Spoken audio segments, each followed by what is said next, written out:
Hello friends, welcome to our channel current affair updated. This is Devashish Awasthi और आज मैं आपके सामने वो टॉपिक लेके आ गया हूँ जिसकी बहुत दिनों से स्टूडेंट्स डिमांड कर रहे थे। जैसे आपको पता है, लोकसभा इलेक्शंस कंप्लीट हुए और हमारे नए प्रधानमंत्री जो बन गए हैं वो है नरेंद्र मोदी। ओके, 9 जून को उन्होंने प्राइम मिनिस्टर की शपथ ले ली है, मतलब ओथ ले ली है। तो अब इस टॉपिक पर डिस्कशन आप चाह रहे होंगे, सर जो लोकसभा इलेक्शन हुआ इस पर क्या क्या चीज़ें न्यूज़ में रही, कौन ज़्यादा सीटों से जीता, वोटर टर्नआउट क्या रहा। ओके, ये सारी चीज़ आप जानना चाह रहे होगे। तो एक सिंगल लेक्चर में पूरी लोकसभा इलेक्शंस 2024 मैं आपको एक्सप्लेन कर दूंगा और एग्जाम में आपको देखेंगे इस तरह क्वेश्चन जरूर पूछे जाएंगे। ओके, लेक्चर स्टार्ट करने से पहले ये बहुत ही important lecture I think Lok Sabha elections, इस पर जरूर वीडियो को लाइक जरूर करिए क्योंकि ऐसे अमेजिंग फैक्ट्स बताने वाला हूं जो कि नॉन पॉलिटिकल है। याद रखिएगा, जो एग्जाम ओरिएंटेड पॉइंट्स है उनको डिस्कस करूंगा, इसीलिए इस लेक्चर के लिए एक वीडियो को लाइक जरूर कर दीजिएगा। ओके, चलिए लेक्चर स्टार्ट करते हैं। बट लेक्चर स्टार्ट करने से पहले एक मेरी नई बुकलेट आई है, जरा उस बुकलेट को भी देख लो। कौन सी है वो नई बुकलेट? वो है 11 मंथ्स करंट अफेयर्स। अब आप देख सकते हैं एक सिंगल बुकलेट मैंने लॉन्च कर दी है। अगस्त 2023 से लेकर जून 2024 तक की सारी करंट अफेयर्स मैंने एक सिंगल बुकलेट पे बना दी है। अब आप देखिए, एक बुकलेट आपको सिर्फ चाहिए और आपको प्रीवियस करंट अफेयर्स आप यहां से पढ़ सकते हो और एग्जाम देते वक्त आपको पता है लास्ट 9 to 10 मंथ या तो मैक्सिमम 11 मंथ की करंट अफेयर्स एग्जाम में पूछी आती है। ये बुकलेट आपको इजीली मिल जाएगी, आप किसी भी कोने में हो, मैं आपको तुरंत सॉफ्ट कॉपी प्रोवाइड कर दूंगा। नीचे मेरा व्हाट्सएप नंबर दिया हुआ है, उस पर आप पिंग करो, ये आपको बुकलेट मिल जाएगी। याद रखिएगा, इस बुकलेट के साथ मैं आपको अदर एडवांटेज भी दूंगा। जैसे मेरा ये लेक्चर आप देखो, है ना, टॉपिक वाइज मेरे लेक्चर्स रहते हैं, मेरे डेली करंट अफेयर्स रहते हैं, उन सब की भी पीडीएफ आपको इसके साथ मिल जाएगी। ऑफकोर्स इसका थोड़ा बहुत चार्ज है, बट एक वन टाइम चार्ज है, उसके बाद आपको लाइफ में कभी चार्ज नहीं देना पड़ेगा और लाइफ की आगे की भी करंट अफेयर्स आपको मैं देता रहूंगा। तो इससे बेस्ट अपॉर्चुनिटी आपको नहीं मिल सकती। याद रखिए, अगर आप सीरियस स्टूडेंट्स हैं तो इस बुकलेट को मत मिस करिएगा। जो मैं आगे आपको लेक्चर्स दे रहा हूं उसकी पीडीएफ दूंगा, उसको मत मिस करिएगा क्योंकि एग्जाम क्वालिफाई करने के लिए बहुत इंपॉर्टेंट रोल प्ले करने वाला है। तुरंत मुझे व्हाट्सएप करिए, एक बेसिक सा चार्ज पे करिए और लाइफ टाइम एंजॉयमेंट लीजिए करंट अफेयर्स की। ओके, तो चलिए स्टार्ट करते हैं, देखते हैं लोकसभा इलेक्शंस, जो मैंने अभी आपको बोला एक इंपॉर्टेंट टॉपिक है करंट अफेयर्स के लिए, उसको स्टार्ट करते हैं। सबसे पहले लोकसभा इलेक्शंस को अगर मैं स्टार्ट करूं, ओके, तो सबसे पहले दिमाग में आता होगा सर ये लोकसभा इलेक्शन पार्लियामेंट का इलेक्शन, तो ऐसा आप सोचते होंगे।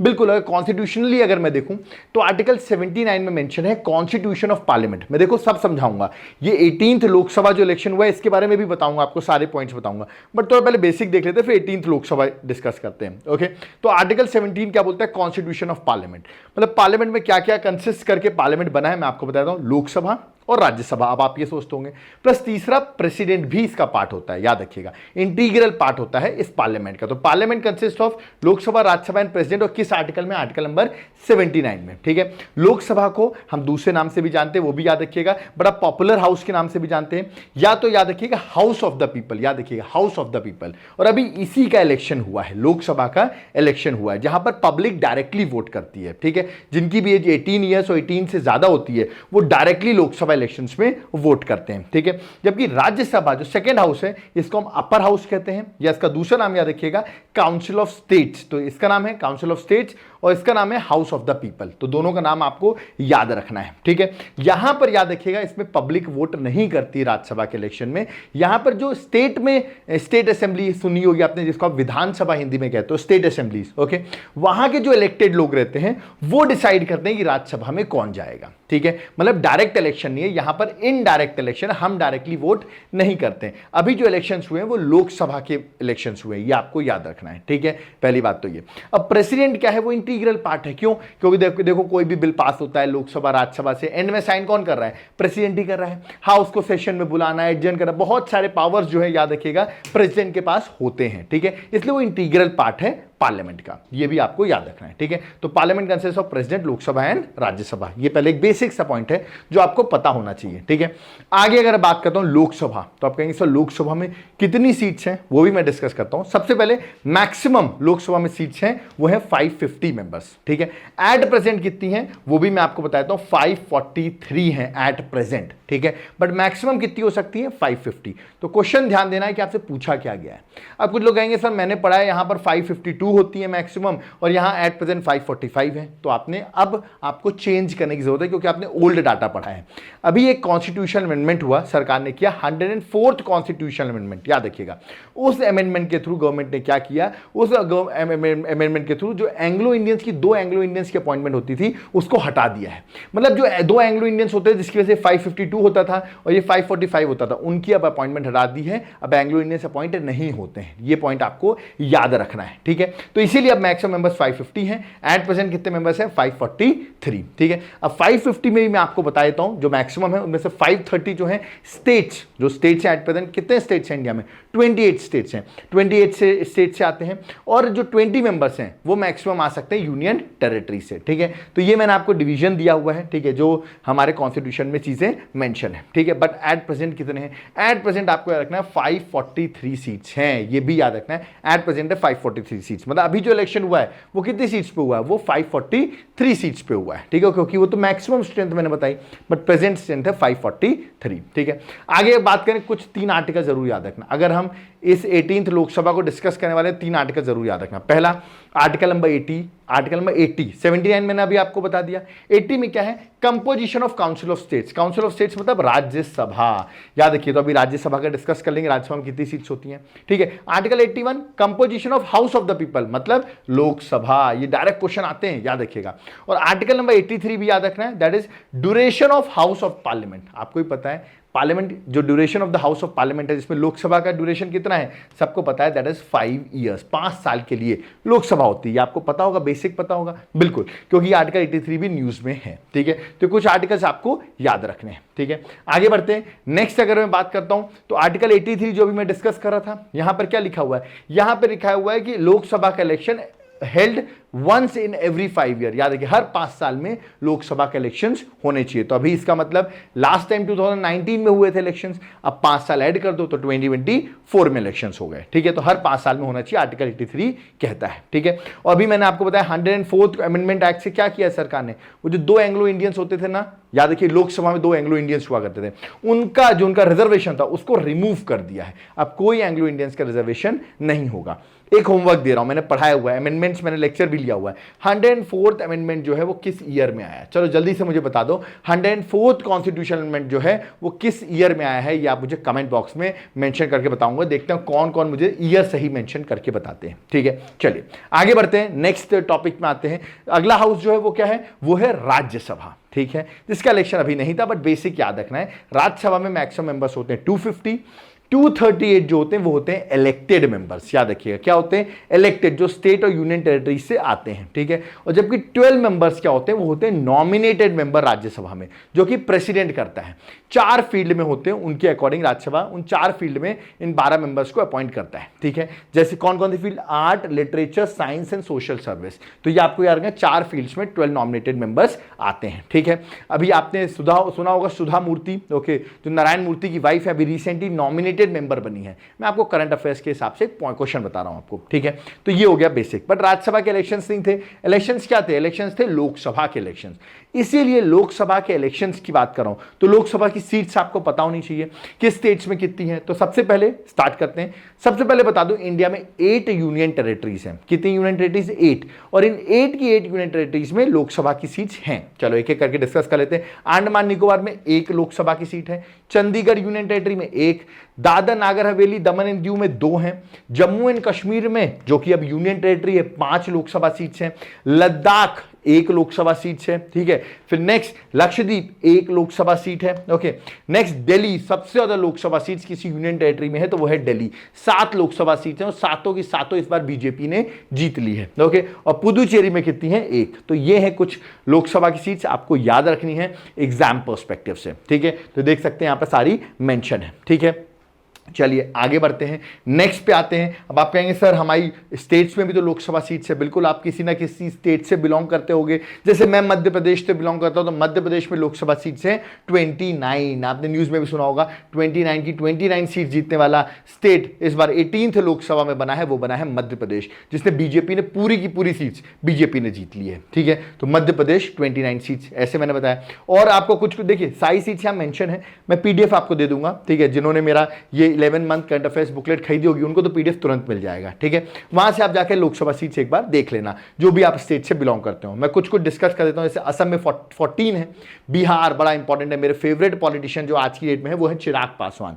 ये पर्सनली हो सकता है, आपके मोदी हो सकते हैं या किसी के कोई भी हो सकते हैं, बट आई पर्सनली लाइक जो यूथ फेस मुझे अच्छा लगता है, जो एजुकेटेड है और जो अच्छी बातें करता है, वो है चिराग पासवान। ओके, तो अभी आप देख सकते हैं, मैं बिहार की भी सीट्स बता रहा हूँ 40। आप भी बताइए आपके कौन से रोल मॉडल है पॉलिटिशियंस में जिनको आप समझते हैं कि मतलब आप उनको फॉलो कर सकते हैं, आप कमेंट बॉक्स में मेंशन कर सकते हैं। ये पर्सनल चॉइस है, याद रखिएगा, किसी की भी कोई भी पर्सनल चॉइस हो सकती है। ओके, फिर आप देखिए गुजरात में 26 लोकसभा सीट्स हैं, ठीक है। मैं कुछ कुछ बता रहा हूं आपको, बाकी भी आप गो थ्रू कर सकते हैं। महाराष्ट्र में 48 लोकसभा सीट्स है। ओके, केरल में 20 लोकसभा सीट्स हैं, झारखंड में 14 है, कर्नाटका में 28 है, उड़ीसा में 21 लोकसभा सीट्स हैं। तो ऐसे आप लोकसभा सीट्स देख सकते हैं। याद रखिएगा, मैं आपको 3 स्टेट्स के नाम बताऊंगा जहां लोकसभा सिर्फ एक है, जहां लोकसभा सीट सिर्फ एक है। वो कौन कौन सी है? मिजोरम, नागालैंड एंड सिक्किम। याद रखिए, मिजोरम, नागालैंड, सिक्किम में सिर्फ एक एक लोकसभा सीट्स हैं, ठीक है। आगे बढ़ते हैं, ये देखिए और भी यहां मेंशन, तमिलनाडु में 39 है, देख सकते हैं बहुत है। यूपी में सबसे ज्यादा लोकसभा सीट्स कहां पर है? उत्तर प्रदेश में 80 लोकसभा सीट्स। ओके, अब अगर मैं बात करूं कि अगर आपसे क्वेश्चन क्या पूछा है, क्वेश्चन पूछा है अरेंज ये सबसे ज्यादा लोकसभा सीट्स कहां है? सबसे ज्यादा है यूपी में, सेकंड नंबर पे महाराष्ट्र है 48 सीट्स, थर्ड में वेस्ट बंगाल है 42, नेक्स्ट बिहार है 40 और फिर नेक्स्ट है तमिलनाडु 39। तो देख सकते हैं मैंने टॉप 5 जो डिक्रीजिंग ऑर्डर सबसे ज्यादा लोकसभा सीट से सबसे कम की ओर मैं मूव कर गया हूं, ये टॉप 5 मैंने बता दिए। और यही बता दिए कौन से 3 स्टेट थे जहां पर सिर्फ एक एक लोकसभा सीट्स है, ठीक है। तो ये आपको लोकसभा सीट्स बड़ी इंपॉर्टेंट है। मैं बता दूं एग्जाम में क्वेश्चन कैसे आएगा, यहां वो स्टेट्स लिख देंगे, यहां वो आपके सामने लोकसभा सीट्स लिख देंगे और कहेंगे कौन सा करेक्टली मैच्ड है, या इसको मैच द फॉलोइंग करो। ये डायरेक्टली भी क्वेश्चन आपसे पूछ सकते हैं, इसीलिए मैंने सारी लोकसभा सीट्स एकदम अपडेटेड बताई हैं, इनको जरूर गो थ्रू कर लेना। पॉलिटी का ये फेवरेट क्वेश्चन इस बार के एग्जाम में होने वाला है, ठीक है। चलिए आगे बढ़ते हैं, नेक्स्ट में आते हैं। नेक्स्ट की बात करूं तो क्या लोकसभा सीट्स में रिजर्वेशन होता है क्या? कुछ राज्यसभा में तो कोई रिजर्वेशन नहीं होता, ठीक है, बट लोकसभा की सीट्स में SC ST का रिजर्वेशन होता है। अब मैं आपको ये क्यों बता रहा हूं, कॉन्स्टिट्यूशन ने लोकसभा के याद रखिए, constitution provides reservation of seats for SC and STs in Lok Sabha on the basis of population ratio के अकॉर्डिंग। लोकसभा राज्यसभा में लोकसभा में रिजर्वेशन होता है SC और ST का, ठीक है। अब याद रखिएगा ये एक टेम्पररी रिजर्वेशन है, मतलब याद रखिएगा 10 साल के लिए बस रिजर्वेशन होता है। सरकार क्या करती है, हर 10-10 साल के लिए रिजर्वेशन को एक्सटेंड करती जाती है, ठीक है। अभी रिजर्वेशन जो था 2020 तक था, बट सरकार ने जो 104th अमेंडमेंट हुआ था, जो अभी मैंने आपको बताया 2020 में हुआ था अमेंडमेंट, जिसके थ्रू मैंने बताया एंग्लो इंडियंस को हटा दिया गया था, ठीक है, उनका रिजर्वेशन हटा दिया गया था। उसी अमेंडमेंट सेम अमेंडमेंट के थ्रू याद रखिएगा ये जो रिजर्वेशन है इसको वापस 10 ईयर्स के लिए एक्सटेंड कर दिया गया था। मतलब अब जो रिजर्वेशन है वो 2030 तक एक्सटेंड कर दिया गया है, बट ये परमानेंट बेसिस पे नहीं है।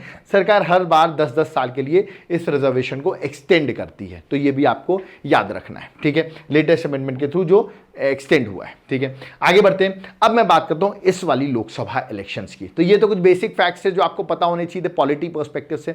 अब मैं बात करूंगा इस बार की लोकसभा इलेक्शन 2024 का, जिसका एडिशन था 18th लोकसभा इलेक्शन, ठीक है। इस इलेक्शन की बात करूं तो ये शेड्यूल जो था इलेक्शंस का, इलेक्शन कमीशन ऑफ इंडिया ने अनाउंस किया था 16 मार्च 2024 में, ठीक है। तो 16 मार्च 2024 को अनाउंस हुआ, और अनाउंस होते ही याद रखिएगा आचार संहिता, जिसको इंग्लिश में आप कहते हैं मॉडल कोड ऑफ कंडक्ट, जो लीगली नहीं है, लीगली बाइंडेबल नहीं है, but model code of conduct लग गई, केम इनटू इफेक्ट आ गई, जिसमें बहुत सारे रूल्स एंड रेगुलेशंस होते हैं, डूज एंड डोंट्स होते हैं जो पॉलिटिकल पार्टीज कर सकती हैं, वो सब इसमें मेंशन होता है, ठीक है। तो मॉडल कोड ऑफ कंडक्ट लग गया, ठीक है। अब अगर मैं बात करूं जो इससे पुरानी लोकसभा थी, दैट इज 17th लोकसभा, ठीक है, उस 17th लोकसभा का जो लास्ट टाइम था यार टेन्योर जो था, ठीक है, वो एंड होने वाला था 16 जून 2024। मतलब आपको 16 जून 2024 से पहले आपको इलेक्शंस करा लेने हैं, ठीक है। और आपको ही पता है 4 जून को हमारे इलेक्शन का तो रिजल्ट ही आ गया, ठीक है। तो 16 जून जो था वो 17th लोकसभा की याद रखिएगा लास्ट आप कह सकते हैं एंड डेट जो थी वो 16 जून थी, ठीक है। फिर इलेक्शन कमीशन ऑफ इंडिया ने अनाउंस किया इलेक्शन। तो अब आप कहेंगे sir election commission of India में किसने अनाउंस किया?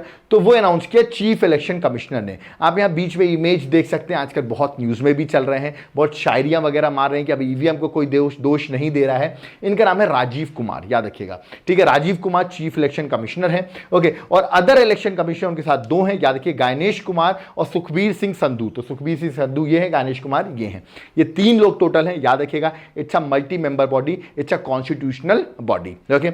आगे डिस्कस करते हैं। अब इन्होंने लोकसभा का इलेक्शन अनाउंस किया। इन्होंने बोला ये जो 18th लोकसभा का इलेक्शन होने वाला है ये 7 फेजेस में होगा। ये पूछा जाएगा आपसे कितने फेजेस में इलेक्शन हुआ, तो 7 फेजेस में इन्होंने बोला। ठीक है, इन्होंने देखिए पूरे 7 फेजेस डिवाइड भी किए कब कहां पे इलेक्शन होंगे। जैसे पहला फेज 19 अप्रैल 2024 को इलेक्शन होगा, जहां पर आप देख सकते हैं 102 कॉन्स्टिट्यूएंसीज में इलेक्शन होगा। ऐसे ही फेज 2 में 26 अप्रैल को इलेक्शन होगा जो 88 कॉन्स्टिट्यूएंसीज में होगा। थर्ड फेज में 7 मई को इलेक्शन होगा जहां पर 94 कॉन्स्टिट्यूएंसीज में इलेक्शन होगा। फोर्थ फेज 13 मई को इलेक्शन होगा, 96 कॉन्स्टिट्यूएंसीज में इलेक्शन होगा। ओके, फिफ्थ फेज 28 मई 2024 को इलेक्शन होगा और 49 कॉन्स्टिट्यूएंसीज में इलेक्शन होगा। फेज 6 25 मई को इलेक्शन होगा जिसमें 58 कॉन्स्टिट्यूएंसीज में इलेक्शन होगा। लास्ट फेज जो था वो 7th फेज था जो 1 जून को, याद रखिए मेरा बर्थडे था 2 जून, उसके एक दिन पहले ही 1 जून 2024 को 7th फेज होगा जिसमें 57 कॉन्स्टिट्यूएंसीज का इलेक्शन होगा। और ये सारा इलेक्शन जब खत्म हो जाएगा तो डेट ऑफ काउंटिंग है 4 जून, मतलब रिजल्ट अनाउंस हुआ 4 जून को। ठीक है, अब मैं आपको बताऊं, अब आप इन सारी कॉन्स्टिट्यूएंसीज को ऐड करेंगे ना तो 544 आ जाएगा। ठीक है, तो ये चीफ इलेक्शन कमिश्नर जी से भी पूछ लिया गया कि अरे इन सबको ऐड करें, आपने 543 कॉन्स्टिट्यूएंसीज आप ऐड करिए, 544 आ रहा है। तो उन्होंने कहा भाई जो मणिपुर है वहां पर हमने क्या किया है, एक कॉन्स्टिट्यूएंसी में आधा इलेक्शन एक फेज में रखा है, आधा इलेक्शन एक फेज में रखा है, मतलब वहां पर एक साथ एक फेज में नहीं, इसलिए वहां मणिपुर का 2 जगह नाम आ गया। हाफ हाफ आप काउंट कर सकते हो, तो 543 ही है। ठीक है, तो कंफ्यूज नहीं होना है, तो ये आप भी कंफ्यूज मत होइएगा। जो लोग स्मार्ट होंगे ऐड करने बैठे आएंगे मेरे लेक्चर को, फिर कहेंगे सर 544 लिखा था आपने, तो मैंने क्लियर कर दिया। चीफ इलेक्शन कमिश्नर ने भी ये बात क्लियर की थी अपनी प्रेस कॉन्फ्रेंस में। ठीक है, आगे बढ़ते हैं, नेक्स्ट बात करते हैं। जैसे मैंने बताया 19 अप्रैल से पहला फेज स्टार्ट हुआ और लास्ट फेज कब था, 1 जून को, और रिजल्ट कब अनाउंस हुआ, 4 जून को। तो ये तो आपको याद रखना है। ठीक है, 7 फेजेस जो हुए हैं। ठीक है, अब अगर मैं बात करूं 18th लोकसभा में कितनी, इंडिया की जनसंख्या जो है 140 crore, that is 1.4 billion population, इसे कहते हैं largest democracy of the world. Okay, यहां पर वोट होना था। ठीक है, जिनमें से कितने लोग वोट कर सकते हैं, अब 2 साल का बेटा 10 साल का लड़का थोड़ी ना वोट करेगा। वोट करने के लिए आपको 18 और 18 ईयर से अबव होना चाहिए। तो एलिजिबल वोटर्स जो थे वो 96.8 करोड़ थे। आप देख सकते हैं अप्रॉक्सीमेटली 100 करोड़ लोग वोट करने वाले थे। अप्रॉक्सीमेटली मैं आपको बता रहा हूं जो एलिजिबल थे इस 2024 के लोकसभा इलेक्शंस में वोट करने के लिए। ठीक है, दैट इज 968 मिलियन, या तो आप 96.8 करोड़ भी याद कर सकते हो। ठीक है ना, that is about 70% of total population, मतलब इंडिया की 100% पॉपुलेशन में 70% पॉपुलेशन जो थी वो एलिजिबल थी वोट करने के लिए। ठीक है, तो दोनों चीज याद रखनी है। तो 140 करोड़ लोग वोट नहीं करने वाले थे, वोट करने वाले थे सिर्फ 96.8 करोड़, ये भी टेक्निकली याद रखना है। अब वोट कितने लोगों ने किया, ये तो वोट कर सकते थे। ठीक है, हो सकता है आपने वोट नहीं किया हो। ठीक है, तो टोटल वोट जो पड़े हैं वो पड़े हैं 64.2 करोड़। याद रखिएगा 642 मिलियन लोगों ने पार्टिसिपेट किया इस बार के 2024 के, याद रखिए, लोकसभा इलेक्शंस में। ठीक है, जिसमें वुमेन्स जो थी वो थी 31.2 करोड़। आप देख सकते हैं कितनी ज्यादा वुमेन्स ने पार्टिसिपेट किया इस बार इलेक्शन में। और बता दूं इतनी वुमेन्स ने पार्टिसिपेट किया जो कि एक तरीके से हाईएस्ट पार्टिसिपेशन ऑफ वुमेन है इलेक्शंस में। तो अभी तक के जितने भी इलेक्शंस हुए हैं लोकसभा के, सबसे ज्यादा वुमेन्स ने पार्टिसिपेट जो किया है वो यहीं पर किया है, 31.2 करोड़ वुमेन्स ने पार्टिसिपेट किया। ठीक है, तो ये कुछ पॉइंट्स आपको याद रखने होंगे। कभी आपसे कोई इलेक्शंस पे पूछे ना, डिबेट करे, तो धड़ाधड़ आंसर दे देना जो मैं आपको पढ़ा रहा हूं आपको। ठीक है, आगे बढ़ते हैं। 543 सीट्स में इलेक्शंस हुआ, और अगर आपको सरकार बनानी है तो कितनी सीट्स आनी पड़ेगी, simple majority, that is 272 seats आपको चाहिए अगर you have to form the government. But Modi ji ने बोल दिया हम 400 सीट्स लाएंगे। ठीक है, अब लोग कहने लगे देखो 400 सीट्स आ रही हैं, इनकी 400 सीट्स आ रही हैं, बट वो तो उन्होंने एक तरीके से लोग कंफ्यूज कर दिया 400 सीट्स बोल के। ठीक है, क्योंकि सरकार 400 सीट से नहीं बनती है, सरकार तो बनती है सिर्फ 272 सीट्स पे, और सारा फोकस अपोजिशन का चला गया 400 सीट्स इनकी ना आए। मतलब उन्होंने पहले से ही मान लिया कि बीजेपी की इतनी ज्यादा मेजॉरिटी आ रही है, जबकि ग्राउंड रियलिटी बीजेपी की कुछ और थी। मतलब बीजेपी इतनी पावरफुल नहीं थी इस टाइम पर। बट देखिए किस तरह माइंड गेम्स खेले जाते हैं, और लोग 400 पे सोच रहे थे, तो इसकी वजह से क्या होता है, लोगों का दिमाग में आता है देखो इनकी 400 तो आ ही रही है, सरकार बनी रही है, तो लोग जनरली जाके बीजेपी को ही वोट दे देते हैं। ये एक स्ट्रैटेजी होती है, याद रखिएगा, जिस पर बहुत सारे लोग फंस भी गए। ठीक है, और देखिए इसी की वजह से सीट्स कम हुई। मतलब अगर मान लीजिए उस टाइम बीजेपी 400 का नारा नहीं देती तो हो सकता था सीट्स और कम हो सकती थी बीजेपी की। ओके, अब अगली बात करता हूं, मैं टर्नआउट की बात करता हूं। ठीक है, 2019 में जो टर्नआउट था लोकसभा इलेक्शंस का वो था 67.40%, वोटिंग हुई, मतलब इतने लोगों ने वोट किया, ठीक है, याद रखिएगा, है ना। 67.40 टर्नआउट हुआ, बट इस बार टर्नआउट उससे कम था। 2024 में रहा 65.79। This is very important number, ये आपसे पूछा जा सकता है। 65.79% इस बार का वोटर टर्नआउट था, ठीक है। इतने एलिजिबल वोटर्स में से सिर्फ इतने टोटल परसेंटेज ऑफ वोटिंग हुई है इंडिया में, ठीक है। अब आप कहेंगे सर किस स्टेट में सबसे ज्यादा वोटिंग हुई, कौन सा स्टेट बड़ा अवेयर था वोटिंग के लिए, तो वो देखा है तो वो असम था। स्टेट्स की बात करो तो असम में 81.56% वोटर टर्नआउट था, मतलब बहुत ही ज्यादा था। ओवरऑल मैं बता रहा हूं इतना ज्यादा वोटर टर्नआउट था, इट्स अ ग्रेट थिंग कि लोग वहां पर अवेयर थे, उन्होंने वोट किया। जबकि सबसे लोएस्ट वोटर टर्नआउट जो था ना वो था आपका बिहार में, देखिए कितना था, 56.19%।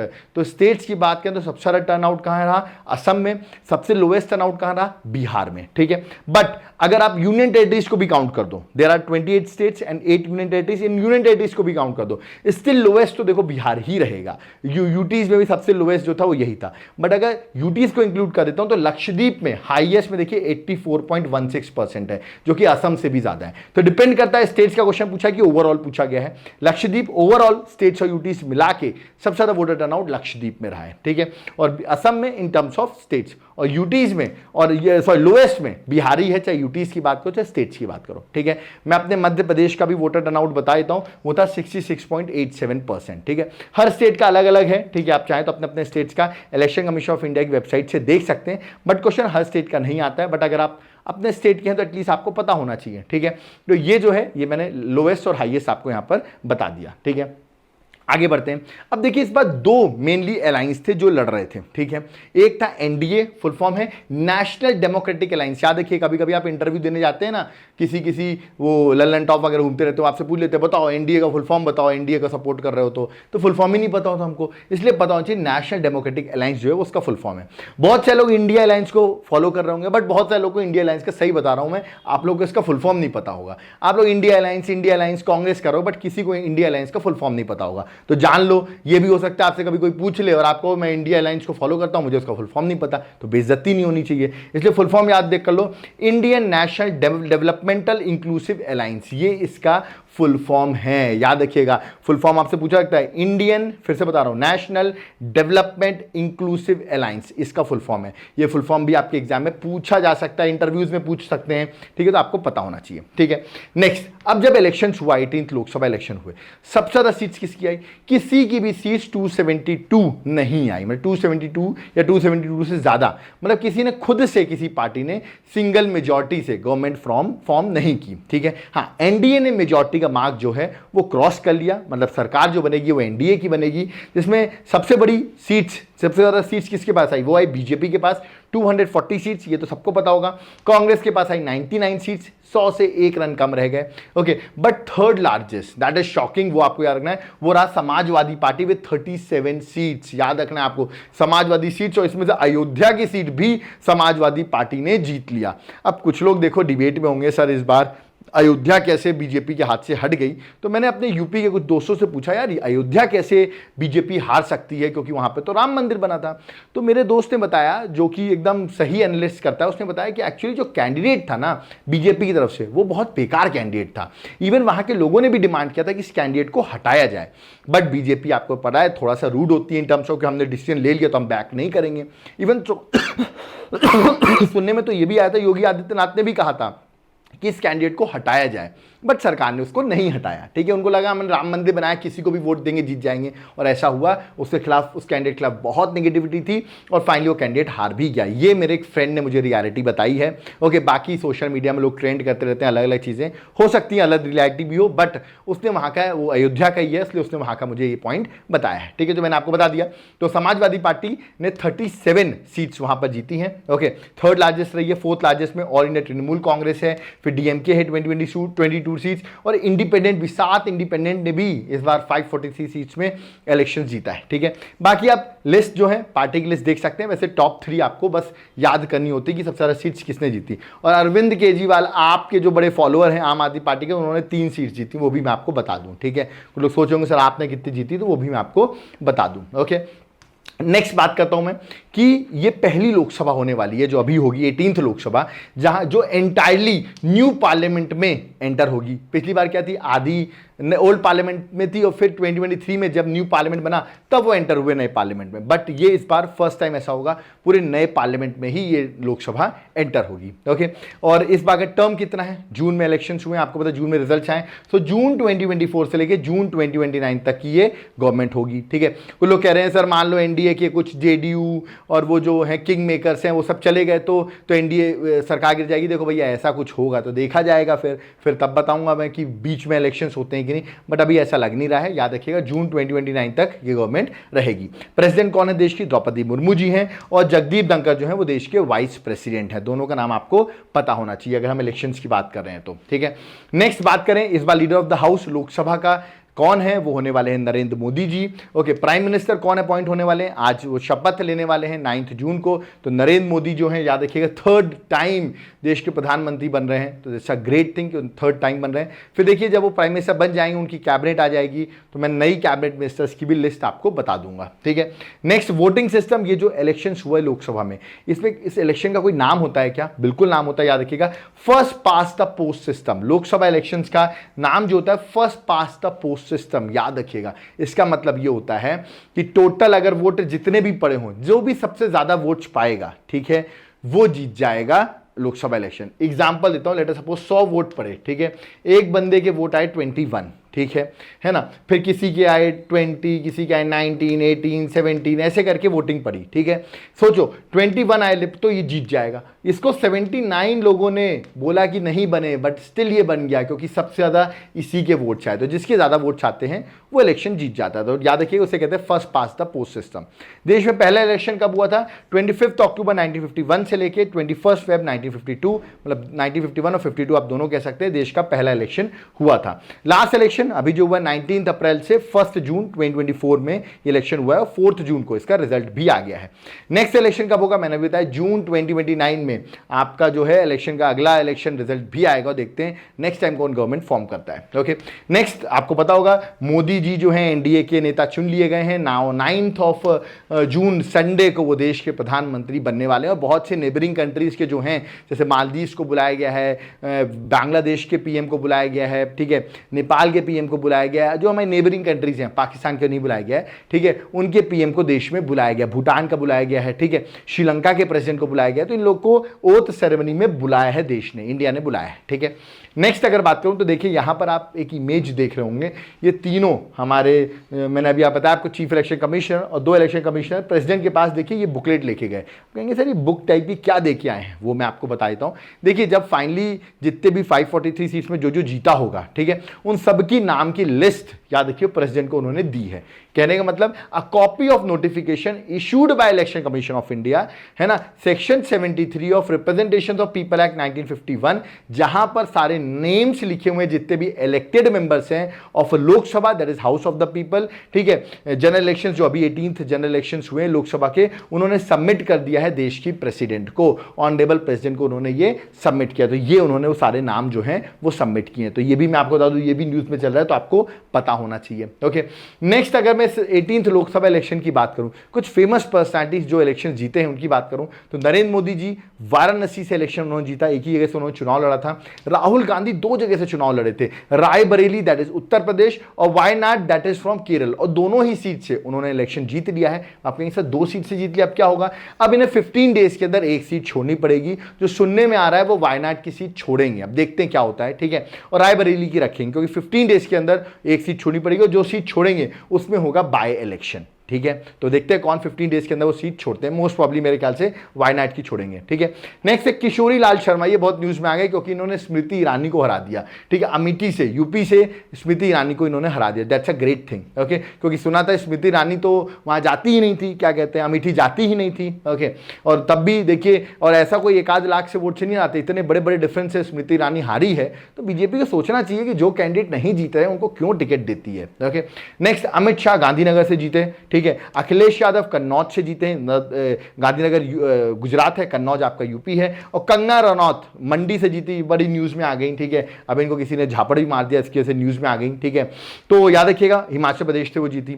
अब अगर मैं पूछूं मंडी से, चलो ये जीत गई है कंगना रनावत, मैं आपसे पूछूं इस बार लोकसभा के इलेक्शन में कितनी वुमेन्स ने इलेक्शन जीता, ठीक है, किसी भी पार्टी से हो, कितनी जीती।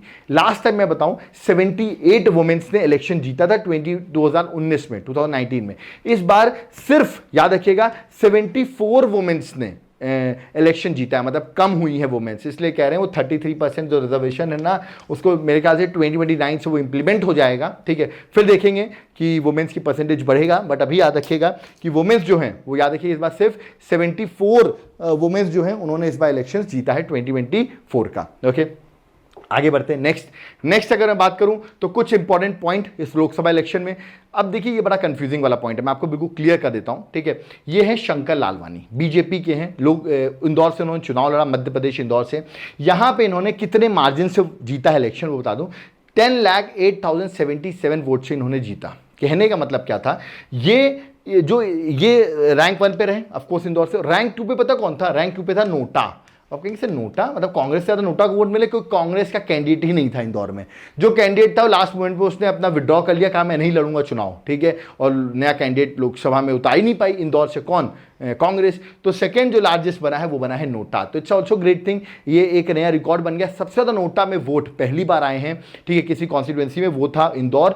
2.18 लाख वोट्स पड़े हैं नोटा में, ओके, है ना। बट शंकर लालवानी जी को बहुत वोट पड़े, ठीक है, और उन्होंने करीबन ये डिफरेंस से जीत गए, इतना तो डिफरेंस था उनका, ठीक है। 10,08,077 वोट से वो डिफरेंस से जीत गए हैं। और सेकेंड लार्जेस्ट था नोटा, तो नोटा के वोट माइनस कर देखो कि अब नोटा कैंडिडेट, मान लेता हूं मैं कि नोटा पे कैंडिडेट है, और उससे उन्होंने जीत लिया 10,08,077 वोट से उन्होंने नोटा से इलेक्शन जीत लिया है, ठीक है। अब देखिए अगर आप गूगल पे टाइप करेंगे तो आएगा कि सबसे ज़्यादा वोटों से जीतने वाले हैं शंकर लालवानी, और कुछ 11.5-12 लाख कुछ लिख के आएगा, उन्होंने इतने वोट से जीता। एक्चुअली वो इसलिए लिख रहे हैं क्योंकि उन्होंने कंपैरिजन नोटा से नहीं किया, उन्होंने कंपैरिजन कैंडिडेट से किया। मतलब नोटा के नीचे जो कैंडिडेट था उससे कंपैरिजन कर लिया कि भैया उसके अकॉर्डिंग शंकर लालवानी इंडिया में सबसे बड़ी जीत उनकी हुई है, ठीक है। बट देखिए हम कैंडिडेट से क्यों करेंगे, नोटा से कैंडिडेट करेंगे, नोटा से उन्होंने जीता है तो नोटा से काउंट होगा, तो सेकंड हाईएस्ट है, फर्स्ट हाईएस्ट नहीं है। तो जो लोग कमेंट बॉक्स में कमेंट करने वाले हैं कि सर हमने नेट में देखा कि कुछ 11-12 लाख से वो जीते हैं डिफरेंस से, तो फर्स्ट हाईएस्ट है, वो सेकंड हाईएस्ट है, ठीक है, क्योंकि नोटा से मैंने डिफरेंस निकाला है। और ये मैंने इलेक्शन कमीशन ऑफ इंडिया की वेबसाइट से निकाला है, एनडीटीवी या किसी न्यूज़पेपर की साइट से नहीं कवर किया, ओके। तो इलेक्शन कमीशन का हम मानेंगे, ओके। तो ये सेकंड हाईएस्ट हो गया। तो कहेंगे सर फर्स्ट हाईएस्ट कौन है, फिर फर्स्ट हाईएस्ट है जो सबसे ज़्यादा लार्जेस्ट डिफरेंस से विक्ट्री से जीते हैं, वो असम से, धुबरी से, याद रखिए इनका नाम है रकीबुल हुसैन, जो कि कांग्रेस से हैं। उन्होंने 10,12,476 का मार्जिन था उनका, और हाईएस्ट इन इंडिया है, ठीक है, क्योंकि ये उनका हाईएस्ट मार्जिन है, ठीक है। और जबकि आप यहां पे देखिए वो सेकंड हाईएस्ट है, 10 लाख कुछ 8,077, ठीक है ना। बट अगर नोटा को काउंट नहीं करो, कैंडिडेट को ले लो, तो फिर शंकर लालवानी जी ऊपर आया तो कुछ 11-12 लाख आ जाती है उनकी विक्ट्री। आई होप आप इस पॉइंट को समझ रहे होंगे, ठीक है। चलिए आगे बढ़ते हैं। अब आप कहेंगे सर सबसे क्लोजेस्ट मार्जिन क्या रहा, सबसे कम मार्जिन क्या रहा, स्मॉलेस्ट विक्ट्री क्या रही, वो बता दूं। रविंद्र वायकर महाराष्ट्र से चुनाव लड़ा था उन्होंने, एकनाथ शिंदे की जो शिवसेना है उसकी पार्टी से चुनाव लड़ा था मुंबई नॉर्थ वेस्ट में, जहां वो सिर्फ 48 वोट से जीते हैं। उन्होंने हराया है, याद रखिएगा, अमूल कीर्तिकर को हराया है, जो शिवसेना उद्धव ठाकरे के कैंडिडेट थे, ओके। शिवसेना 2 पार्ट में आपको पता होगा उसके कैंडिडेट थे। और याद रखिएगा एकनाथ शिंदे की शिवसेना से रविंद्र वायकर सिर्फ 48 वोट जीते। सबसे क्लोजेस्ट मार्जिन, सबसे स्मॉल मार्जिन इनका रहा है। तो देखिए सबसे बड़ा मार्जिन भी बता दिया, सबसे स्मॉल मार्जिन भी बता दिया। अब 1% तो ऐसे 18th लोकसभा इलेक्शन में जो बिना इलेक्शन के ही जीत गए। आप कहेंगे ऐसा कौन है, वो है मुकेश दलाल, ठीक है। नाम देखिए मुकेश दलाल नाम है, क्यों, क्योंकि इनके खिलाफ कोई कैंडिडेट ही नहीं खड़ा हुआ। मतलब ये हुई सूरत की बात है, गुजरात की बात है, कोई कैंडिडेट ही नहीं था, ठीक है। तो he was directly elected without the need for any voting, कोई वोटिंग की जरूरत ही नहीं है। सूरत में कोई इलेक्शन ही नहीं हुआ है, डायरेक्ट ही जीत गए, ठीक है। तो देखिए इस तरह भी होता है कि दूसरे कोई कैंडिडेट ही नहीं लड़ते हैं। देखिए पता नहीं क्या मैनेजमेंट है कांग्रेस की कि उनको अपना कैंडिडेट तो उतारना चाहिए। भैया कैंडिडेट उतारा, कैंडिडेट जिसको उतारते हैं वो एंड मोमेंट पे सीट छोड़ के चले जाता है। तो ऐसे लोगों को टिकट दो, एटलीस्ट वो इलेक्शन तो लड़े यार। मतलब आप इलेक्शन ही नहीं लड़ रहे हो, ठीक है। ऐसा हुआ है, ठीक है। ऐसा इंदौर में भी हुआ है जहां पर उन्होंने कैंडिडेट बनाया, उसने लास्ट मोमेंट में अपना नाम वापस ले लिया, सूरत में वो कैंसिल हो गया उसका, ऐसे होता है, ठीक है, जो कि गलत है, ठीक है। तो आपको सही लोगों को टिकट्स देनी चाहिए, ओके, जो जेन्युइनली पार्टी की आइडियोलॉजी को फॉलो करते हो, ओके। नेक्स्ट 18 लोकसभा इलेक्शन की बात करें तो इस बार देखिए एक फोटो बड़ी वायरल हो रही है। ये देखिए कौन सी ट्राइब है, ये है, याद रखिएगा, ग्रेट निकोबार की पर्टिकुलर वल्नरेबल ट्राइबल ग्रुप, जिसका नाम है शोम्पेन, ओके। इन्होंने पहली बार वोट किया, तो इट्स इंटरेस्टिंग थिंग कि फर्स्ट टाइम इन्होंने भी वोट किया। देख सकते हैं देश की डेमोक्रेसी कितनी बढ़ रही है, जो लोगों ने वोट नहीं किया वो भी इस बार वोट कर रहे हैं, ठीक है। नेक्स्ट अगर 18 लोकसभा इलेक्शन की बात करूं तो ब्रू माइग्रेंट्स, ये भी बड़ी इंटरेस्टिंग हो जाता है, त्रिपुरा में सेटल हुए हैं ब्रू माइग्रेंट्स, और इन्होंने वोट किया, याद रखिएगा, they cast their mandate in north east state, ठीक है, इन्होंने लोकसभा में वोट किया, ठीक है, पहली बार लोकसभा वोट किया, आपको पता होगा। इनको रीसेटल किया गया है, ठीक है, त्रिपुरा में, ओके, जहां पर एग्रीमेंट हुआ था central government, state government of Tripura, Mizoram और ब्रू माइग्रेंट्स के बीच में 2020 में एग्रीमेंट साइन हुआ, उसके अकॉर्डिंग इनको सेटल किया गया है त्रिपुरा में, और इन्होंने फाइनली त्रिपुरा में जाकर वोट भी किया। तो फर्स्ट टाइम इन्होंने भी वोट किया, वोट नहीं कर पाए थे, इनके साथ इनको निकाला जाता है, मिजोरम वाले उनको निकाल देते थे, बेचारे त्रिपुरा में रह नहीं पा रहे थे, तो इनको फाइनली त्रिपुरा में सेटलमेंट किया गया इनका, ठीक है। नेक्स्ट अगर मैं 18 लोकसभा इलेक्शंस की बात करूं तो हमारी इलेक्शन कमीशन ऑफ इंडिया ने भी कुछ ऐप्स लॉन्च किए थे, ठीक है, ऐप और पोर्टल लॉन्च किए थे इस इलेक्शन में, ठीक है। जैसे कि पहला लॉन्च किया था केवाईसी पोर्टल, नाम से पता चला है, नो योर कैंडिडेट पोर्टल, ठीक है, आप अपने कैंडिडेट के बारे में जान सकते हैं, उसकी इंफॉर्मेशन ले सकते हैं, कितने क्रिमिनल केसेस हैं इसमें, क्या क्या चीजें हैं, क्या प्रॉपर्टी है, वो सब आप जान सकते हैं। तो ये एक ऐप लॉन्च किया था। एक लॉन्च किया था मिथ वर्सेस रियलिटी रजिस्टर, ठीक है, जिसमें इस पोर्टल में जो मिस इंफॉर्मेशन होती है लोकसभा में जो फैलाई जाती है व्हाट्सएप यूनिवर्सिटी के थ्रू, नए नए यूट्यूबर्स आ जाते हैं, वो डाल देते हैं इंफॉर्मेशन, तो वो रियलिटी वर्सेस मिथ के लिए याद रखिए पोर्टल लॉन्च किया था इलेक्शन कमीशन ऑफ इंडिया ने, ओके। थर्ड अगर बात करूं पोर्टल की तो वो थी सुविधा पोर्टल, ठीक है। इस पोर्टल के थ्रू अगर आपको नॉमिनेशन करना है, मीटिंग्स लेनी है, परमिशन लेनी है कैंडिडेट को, कहां से रैली निकालनी है, तो उसके लिए एक सुविधा पोर्टल जो है ऑनलाइन आप अप्लाई कर सकते हो, वो पोर्टल लॉन्च किया था, ओके। एक था VHA app, that is voter help app, ठीक है, वोटर्स को भी तो हेल्प होनी चाहिए कि भाई वो अपना नाम इलेक्टोरल रोल में देख लें, कहाँ उनका नाम है ना, कहीं उनका नाम तो नहीं हट गया है, डिजिटल स्लिप ले सकते हैं, वोटर स्लिप वो निकाल सकते हैं, एक्सेट्रा, मतलब कस्टमर्स के लिए, सॉरी वोटर्स के लिए जो भी हेल्प हो सकती है वो इसमें इंक्लूड की गई थी। तो this is also great thing कि ये भी किया गया, ठीक है। अब ये तो 18 लोकसभा इलेक्शन हुआ, इसके साथ साथ में 18 लोकसभा इलेक्शन हो रहे थे बट किसी ने ध्यान नहीं दिया, साथ साथ में 4 स्टेट में भी इलेक्शंस हो गए भाई, जिसको नहीं पता बताऊं, 4 स्टेट में भी इलेक्शंस हुए। आप तो लोकसभा की बात करो, 4 स्टेट्स, आंध्र प्रदेश, उड़ीसा, अरुणाचल प्रदेश और सिक्किम, इन 4 स्टेट्स में भी स्टेट असेंबली के इलेक्शंस हुए। और मैं आपको बता देता हूं, आंध्र प्रदेश में एनडीए का जो अलायंस है TDP, याद रखिए तेलुगु देशम पार्टी में बात करूंगा इसकी, उसने सरकार बना ली, मतलब एनडीए की ही अलाइन ने सरकार बना ली। उड़ीसा में बीजेपी ने खुद से गवर्नमेंट बना ली अपनी, अरुणाचल प्रदेश में फिर से बीजेपी ने गवर्नमेंट बना ली, और सिक्किम में याद रखिएगा जिसने सरकार बनाई है वो भी एनडीए के अलायंस है। तो देखा जाए ओवरऑल एनडीए ने चारों स्टेट्स में अपनी सरकार बना ली, किसी को खबर भी नहीं पड़ रही है, कोई डिस्कस भी नहीं कर रहा है। मैं आपको बता दूं चारों स्टेट्स में इलेक्शन हुए, मैं एक एक करके डिस्कस भी कर देता हूं आपको, इसमें आपको पता हो। तो सबसे पहले आंध्र प्रदेश की बात करता हूं, देख सकते हैं यहाँ पर तेलुगु देशम पार्टी जो है उसने टोटल 135 सीट जीती, सबसे ज्यादा सीट्स उसी ने जीती। और जन सेना पार्टी, ये भी आपने सुना होगा बहुत न्यूज में, कल्याण जो है आजकल बहुत फेमस हो रहे हैं, ठीक है, is also good politician, okay. 21 seats इन्होंने जीती, 21 सीट्स में ही इलेक्शन लड़ा था और 21 की 21 जीत ली इन्होंने, ओके। बट सरकार टीडीपी बनाएगी, ओके। और टोटल सीट्स जो थी 175 थी आंध्र प्रदेश में, ठीक है। तो यहां पर भी बीजेपी के अलायंस है, आपने सुना चंद्रबाबू नायडू का नाम सुना होगा, बीजेपी के अलायंस है और उन्होंने ही अपनी गवर्नमेंट फॉर्म की है यहां पर, ठीक है। नेक्स्ट अगर बात करूं तो मैं उड़ीसा की, तो उड़ीसा में इस बार भारतीय जनता पार्टी ने 78 सीट्स जीती हैं और उन्होंने अपनी गवर्नमेंट बना ली, क्योंकि टोटल सीट्स थी 147, ओके। 78 सीट्स बीजेपी की आई, बीजू जनता दल 51 सीट्स आई, याद रखिएगा, और इस बार सरकार बनाएगी बीजेपी। अब देखते कौन सीएम बनते हैं। ये हमारे पुराने सीएम है नवीन पटनायक जी, और अब हमारे नए सीएम बनेंगे उड़ीसा के, ओके।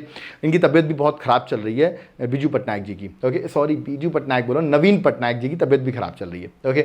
नेक्स्ट अरुणाचल प्रदेश, यहाँ पर टोटल सीट्स थी 60 और बीजेपी ने यहाँ पर 46 सीट्स जीत ली हैं, तो अगेन उन्होंने अपनी सरकार उनकी यहाँ पर बन गई है, ओके। जो स्टेट इलेक्शन साथ साथ में लोकसभा के साइमल्टेनियसली हुए हैं वो डिस्कस कर रहा हूँ, ओके। और सिक्किम में याद रखिएगा, सिक्किम क्रांतिकारी मोर्चा जो कि एनडीए की अलायंस है, उसने यहाँ पर 31 सीट्स जीती, टोटल सीट्स है 32, उसने जीती 31। देख सकते हैं कितनी मेजॉरिटी से सीट जीती और इसने भी अपनी गवर्नमेंट फॉर्म कर ली है। तो आप देखिए स्टेट में भी इलेक्शंस हुए हैं इसके साथ, तो ये सब चीज़ें पता होनी चाहिए, इसलिए मैंने आपको सारी चीज़ें यहाँ पर डिस्कस कर दी। ओके, और जाते जाते इलेक्शन कमीशन ऑफ इंडिया के बारे में कुछ पूछूंगा आपसे, कुछ बता के जाऊंगा। Election commission of India form हुई थी 25 जैन 1950 में, इसीलिए हम 25 जैन को नेशनल वोटर्स डे सेलिब्रेट करते हैं। चलो पहला क्वेश्चन, इस बार नेशनल वोटर्स डे 25 जैन 2024 को सेलिब्रेट किया गया, थीम क्या थी इस बार के नेशनल वोटर डे की? चलो जल्दी से मुझे कमेंट बॉक्स में बता दो, मैंने पढ़ाया हुआ है, जानना चाहूंगा सब लोग सही आंसर दें।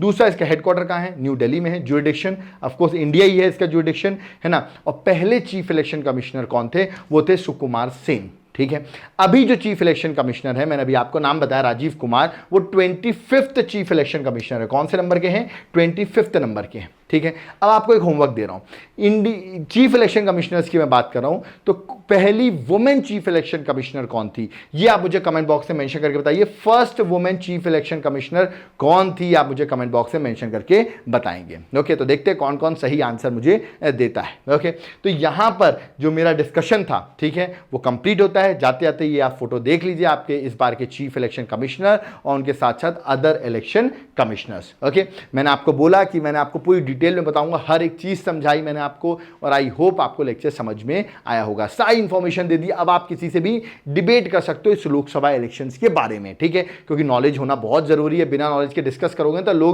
कुछ लोग अंधभक्त बुलाएंगे, कुछ आपको चमचे बुलाएंगे, ठीक है। बट अगर आप नॉलेज से डिस्कस करोगे, फैक्ट से डिस्कस करोगे, तो you will be called as educated youth. Okay, तो ये मेरी बुकलेट है, याद रखिएगा, 11 मंथ करंट अफेयर्स, हर चीज इस बुकलेट में मेंशन है। जिस तरह मैं पढ़ाता हूं उस तरह ही मेरे नोट्स रहते हैं। अगर आपको ये मिल जाती है तो एग्जाम क्रैक करना आपके बाएं हाथ का खेल होगा। नीचे मेरा व्हाट्सएप नंबर दिया हुआ है, याद रखिएगा, तुरंत पिंग करिए व्हाट्सएप पर, इस बुकलेट की डिटेल्स लीजिए। इसके साथ साथ इन लेक्चर्स की पीडीएफ भी आपको मिल जाएगी और आपको बहुत हेल्प होगा आपके कमिंग एग्जाम्स में, ठीक है। याद रखिएगा, आप चाहें तो एप्लीकेशन से भी चीजें बाय कर सकते हैं। एप्लीकेशन का लिंक जो है वो डिस्क्रिप्शन बॉक्स में मेंशन है।